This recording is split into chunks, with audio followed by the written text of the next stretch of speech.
Valentine's டேக்கு அவர் கொடுத்த ரோஸை அப்படியே ஃப்ரிட்ஜுக்குள்ளார வச்சுருந்தேங்க. இனி விட்டால் அது வேஸ்ட்டாக போயிடும்னு சொல்லிட்டு ஸ்டெம்மெல்லாம் கட் பண்ணி ரோஸை மட்டும் எடுத்து வச்சுருக்கேன். சாரீ போடுற போது ஏதாவது ஒரு ஹேர் டுக்கு வந்து யூஸ் பண்ணிக்கலான்னு சொல்லிட்டு. என்னவோ 2-3 நாளாகவே ஸ்வீட் கிரேவிங்ஸாக இருந்ததுங்க. ஈவினிங்கே கொலாப்புட்டுக்கு ரெடி பண்ணி வச்சுருந்தேன். எனக்கு கரும் சக்கரை தேங்காய் பூ வச்சு சாப்பிட்றதுக்கு ரொம்ப பிடிக்கும்.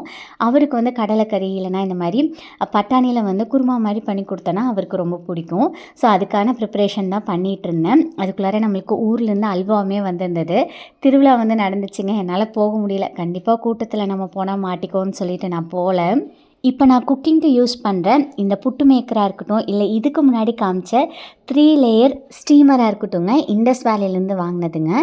இண்டஸ் வேலி வந்துட்டு இந்தியாஸ் நம்பர் 1 ஹெல்த்தி குக்வேர் பிராண்டுங்க. சுகன்யா அப்படிங்கிற கூப்பன் கோட் யூஸ் பண்ணிங்கன்னா உங்களுக்கு எக்ஸ்ட்ரா 12% டிஸ்கவுண்ட் வந்துட்டு கிடைக்குங்க. மூவி போய் ரொம்ப நாள் ஆச்சுன்னு சொல்லி குடும்பஸ்தன் மூவி தாங்க அன்றைக்கி போயிருந்தோம். எனக்கு வந்து பர்சனலாக ரொம்ப பிடிச்சிருந்தது.